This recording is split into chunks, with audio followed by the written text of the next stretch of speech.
Hello friends, welcome to my channel. Hello Priya. இன்னைக்கு வீடியோவில் நம்ம என்ன பார்க்க போகிறோம்னு பார்த்தீங்கன்னா, கல்யாண வீடுகளில் செய்கிற கத்திரிக்காய் முருங்கைக்காய் சாம்பார் எப்படி வீட்லேயே சூப்பராக செய்யலாம் அப்படிங்கிறது தாங்க பார்க்க போகிறோம். இங்கே பாருங்கள் எப்படி இருக்குது பார்த்தீங்களா. இது டேஸ்ட் ரொம்ப நல்லா இருக்குங்க. நம்ம கல்யாண வீட்டில் சாப்பிட்ற அதே டேஸ்ட் இருக்குங்க. ஸோ வாங்க எப்படி பண்ணுறதுன்னு பார்த்துடலாம். இப்போ சாம்பார் பண்ணுறதுக்கு ஒரு பாத்திரத்தை வச்சுட்டு ஒரு குழிக்கரண்டி எண்ணெய் விட்டுக்கோங்க. ஒரு 1/4 ஸ்பூன் வெந்தயம் ஆட் பண்ணிக்கலாம். வெந்தயம் வந்து ரொம்ப கருகிடக்கூடாதுங்க. இப்போ 2 கருவேப்பிலை போட்டுக்கலாம். 2 காஞ்ச மிளகாவை இது மாதிரி கிள்ளி போட்டுக்கலாங்க. ஒரு பெரிய வெங்காயத்தை நீல வாக்கில் கட் பண்ணிக்கங்க, அதை ஆட் பண்ணிக்கலாம்.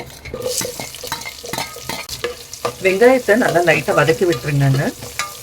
வெங்காயம் லைட்டாக வதங்கினதும் ஒரு 2 தக்காளியை கட் பண்ணி வச்சுருக்கேங்க, இதையும் ஆட் பண்ணிக்கலாம். தக்காளி ஓரளவு வதங்கினதும் இன்னைக்கு நான் ஒரு முருங்கைக்காய், ஒரு 1/4 கிலோ கத்திரிக்காய், ஒரே ஒரு கேரட்டை இந்த மாதிரி கட் பண்ணியிருக்கேங்க. ஸோ இது எல்லாத்தையும் நம்ம ஆட் பண்ணிக்கலாம். இப்போ காய்கறிகளை நல்லா வதக்கி விட்டுடலாங்க. உங்களுக்கு கேரட் இல்லைன்னா நீங்கள் பரங்கிக்காய் கூட ஆட் பண்ணிக்கலாங்க. இப்போ ஸ்டவ்வை சிம்மில் போட்டுட்டு நான் ஒரு ஸ்பூன் சாம்பார் பவுடர் ஆட் பண்ணுறேங்க. கூடவே ஒரு ஸ்பூன் குழம்பு மிளகாய் தூள் ஆட் பண்ணிக்கிறேங்க. ஒரு 1/4 ஸ்பூன் மஞ்சள்தூள். இப்போ இது எல்லாத்தையும் நல்லா வதக்கிடலாங்க. இப்போ காய்கறிகளை நல்லா வேக வைக்கணுங்க. காய்கறிகள் மூழ்கிற அளவுக்கு நம்ம தண்ணி ஊற்றிக்கலாங்க. இதில் கொஞ்சமாக சால்ட் ஆட் பண்ணிக்கிறேங்க.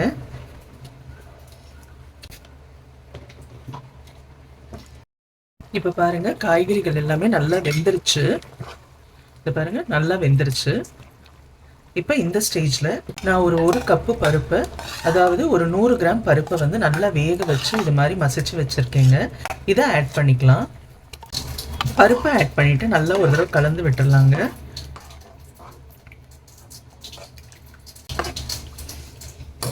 இப்போ நான் ஒரு லெமன் சைஸ் புளியை ஊற வச்சு வச்சுருக்கேங்க, அதை கரைச்சி ஊற்றிக்கலாம். இப்போ பாருங்கள் நம்ம புளியை ஆட் பண்ணிடலாம். காய்கறிகள் நல்லா வெந்ததுக்கு அப்புறம் தாங்க பருப்பையும் புளியையும் ஆட் பண்ணணும். இல்லைன்னா புளியை ஆட் பண்ணிட்டோம்னா காய்கறிகள் வேகாது. இப்போ பருப்பையும் புளியை ஆட் பண்ணிவிட்டு ஒரு 5 நிமிஷம் நல்லா கொதிக்க விடலாங்க. இப்போ பாருங்கள் சாம்பார் ஒரு 5லேருந்து 7 நிமிஷத்துக்கு நல்லா கொதிச்சிருச்சுங்க. அவ்வளோதாங்க, சூப்பரான கல்யாண வீடுகளில் செய்கிற கத்திரிக்காய் முருங்கைக்காய் சாம்பார் ரெடிங்க. இப்போ நம்ம மேலே கொஞ்சமாக கொத்தமல்லியை தூவி விட்டுறலாங்க, நல்லா வாசமாக இருக்கும். இப்போ கடைசியாக ஒரு ஸ்பூன் நெய் ஆட் பண்ணிக்கலாங்க. இது ஆப்ஷனல் தாங்க, உங்களுக்கு விருப்பப்பட்டால் நீங்கள் ஆட் பண்ணிக்கலாம்.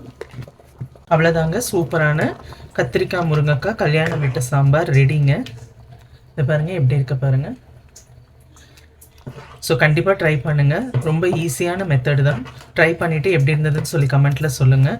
வீடியோ பிடிச்சிருந்தா ஒரு லைக் போடுங்க. இது வரைக்கும் சேனலை சப்ஸ்கிரைப் பண்ணாதவங்க சப்ஸ்கிரைப் பண்ணுங்கள். நம்ம அடுத்த வீடியோவில் சந்திக்கலாம்.